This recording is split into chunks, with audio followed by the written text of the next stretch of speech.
My name is Elodie Ramsay.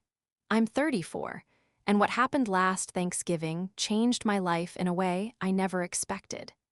If you've ever sat at a family dinner table where one sentence completely destroyed the illusion that everything was fine, then you know exactly the kind of moment I'm talking about. Our family home sits just outside Asheville, North Carolina. It's an old wooden house tucked into the mountains. The kind of place people picture when they think about perfect holidays. A stone fireplace, big windows looking out over the trees, and a long dining table that had seen decades of family dinners. That Thanksgiving, the house looked exactly like it always did. The turkey had just come out of the oven. The smell of rosemary and butter filled the kitchen. Plates were passed around, glasses clinked, and everyone talked over each other like nothing in the world could possibly be wrong. Dad carved the turkey at the head of the table. My stepmother Valerie kept topping off everyone's wine glasses, and my younger brother Cole sat there scrolling through his phone, half paying attention to the conversation like he always did. I waited. I waited until everyone had food on their plates, until mouths were full, until the moment felt ordinary enough that nobody expected anything. Then I smiled and asked a simple question. Hey, did the hospital ever send the surgery appointment letter? For a second, no one reacted. Then Dad looked up from the carving knife and laughed. Actually laughed. Oh yeah, he said casually, like we were discussing a package delivery. It came last week. Valerie snorted into her wine glass. Dad kept cutting slices of turkey like it was the most normal thing in the world. But we ended up using that money for Cole's birthday party instead, he added. Kid only turns 27 once. The table chuckled. Someone passed the gravy, someone else reached for the rolls. The conversation kept moving like he'd just commented on the weather. I slowly set my fork down, looked directly at them, and said in the calmest voice I could manage, "Then I guess none of you know who actually needed that surgery." The room went completely silent. The kind of silence where even the fire in the fireplace suddenly feels too loud. Dad stopped carving. Valerie froze with the gravy boat halfway to her plate. Cole stared down at the table like the wood grain had suddenly become fascinating. No one spoke. That single sentence turned Thanksgiving dinner into a disaster in about 3 seconds. And the truth was, they had absolutely no idea what they had done. That night, no one brought the subject up again. Dinner ended awkwardly. Plates were cleared. People found excuses to leave early. But I didn't sleep at all. Morning light crept through the old wooden blinds in the living room while I sat on the couch staring at my phone, at the number that still didn't make sense. 0, the account balance was 0. The trust account I had spent 10 years building was completely empty. $178,000. Gone. I opened the banking app again, even though I already knew what it would show. Still 0, that money wasn't just savings, it was every extra shift, every bonus, every tax refund, every vacation I never took, every weekend I worked instead of resting. For 10 years, I had quietly been supporting my entire family. Cole's tuition at UNC Asheville. The down payment on the BMW he drove around town like he owned the place. Security deposits for apartments he couldn't afford. Credit cards he handed to friends like party favors. I never said no, not once, because Cole had always been the baby of the family. And because deep down I believed that if things ever got serious, they would appreciate it. 11 months earlier, something happened that changed everything. Cole had crashed on my couch after a late night out with friends. He passed out immediately, snoring like a chainsaw. While I was cleaning up empty beer cans, I noticed something strange. His hands looked swollen, not just sore, swollen. He had been complaining about joint pain for months, always brushing it off, saying it was old football injuries. But something about the way his fingers were stiff worried me. The next morning, while he was still asleep, I quietly collected 2 small blood samples using a test kit I had ordered. I drove them straight to a lab in town. 2 days later, I got the call. Dr. Nolan Beckett, my ex-boyfriend, and one of the best rheumatologists in the state. His voice was serious the second he started talking. Elodie, this isn't normal joint pain. He explained everything carefully. Aggressive rheumatoid arthritis, early stage but progressing fast. There was a treatment that could stop the damage, but it had to start within the first year. Biologic therapy, expensive, very expensive, but effective if caught early. Without it, the disease would eventually destroy the joints. Hands, knees, spine. Within a decade, Cole could lose the ability to walk normally. I asked Nolan the question I was afraid to ask. How much? He didn't sugarcoat it. About $170,000 for the first year of treatment. Insurance might cover part of it later, but the initial deposit had to be paid up front. I didn't tell anyone, not Dad, not Valerie, not even Cole, because I knew exactly what would happen. Dad would dismiss it. Valerie would turn it into drama, and Cole would panic, so I did what I had always done. I fixed the problem quietly. I created a medical trust, a legal account with only one purpose: Cole's treatment. Every dollar I saved went into that fund. 10 years of sacrifices slowly built it up. $178,000. Exactly what the hospital required to start therapy. I added one emergency clause to the account. If I happened to be traveling for work and Cole had a medical emergency, either parent could request a release. They would only need to call my private banker and confirm the situation. Then follow up with an email from me. I never imagined anyone would abuse that clause, but they did. Last week, while I was on a work trip in Denver, Valerie called my banker. She told him I was overseas, that Cole was having a medical crisis, and that I had authorized her to access the account. Then she forwarded an email address that looked almost identical to mine. My name, my writing style, my signature, everything. The banker believed it. The clause allowed emergency access, so he released the entire amount. $178,000. Where did it go?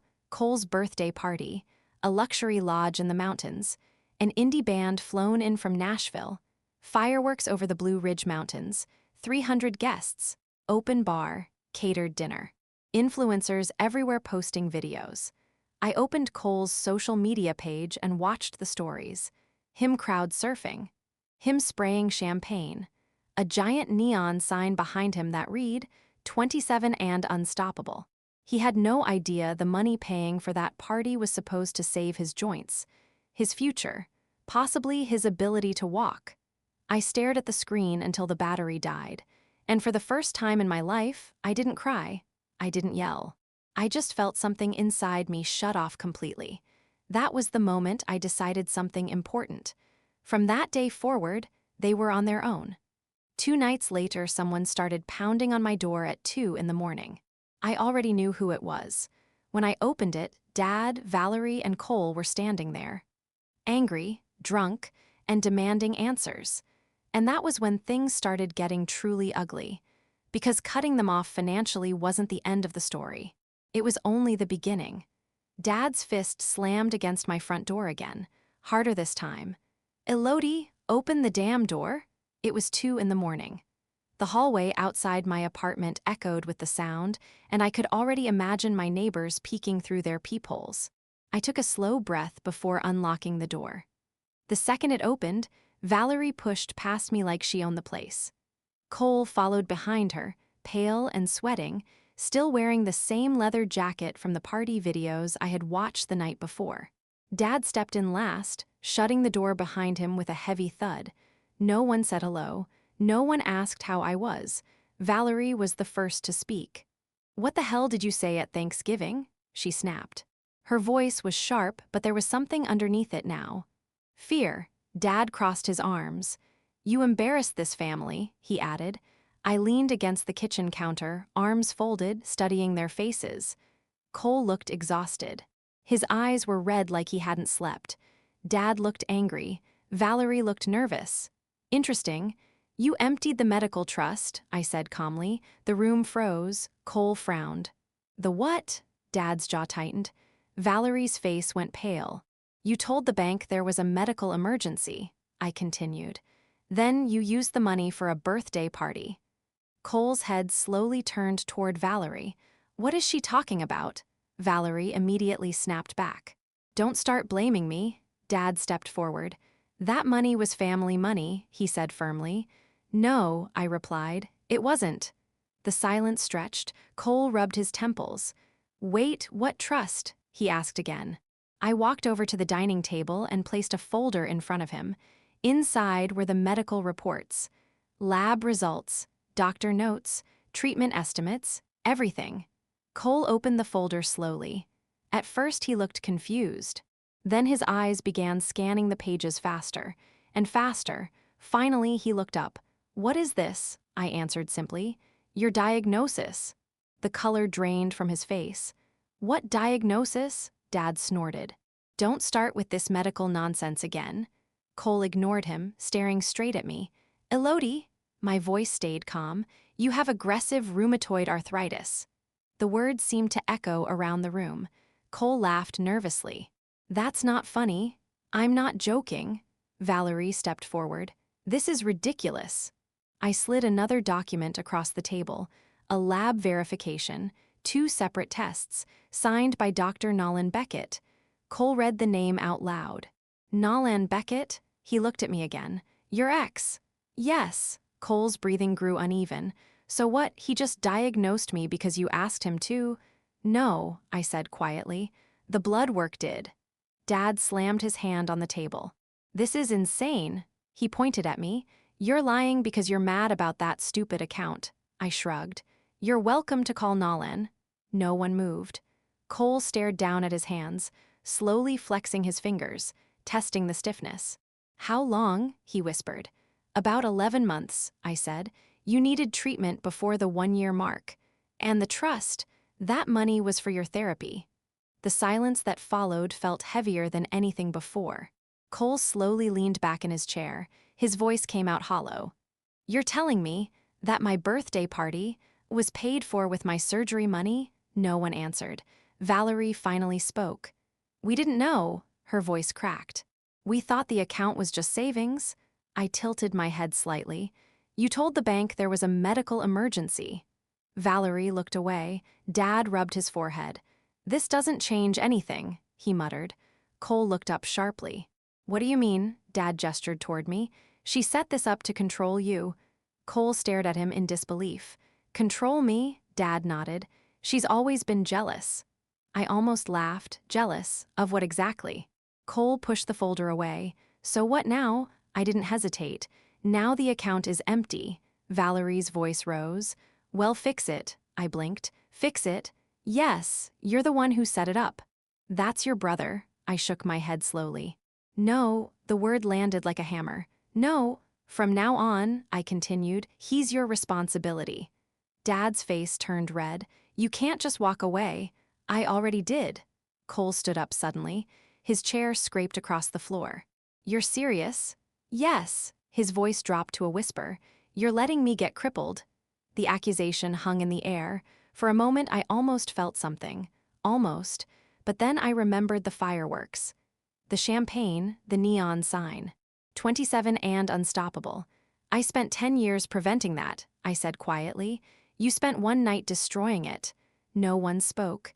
Finally, Dad grabbed his coat. Come on, he told Cole. We're leaving. Cole didn't move. He just kept staring at the folder. Valerie grabbed his arm. We'll figure something out. Cole finally stood, but before leaving, he looked back at me. For the first time in his life, he didn't look spoiled. He looked scared, really scared. Was the treatment actually going to work? He asked. Yes. How soon would it start helping? A few months.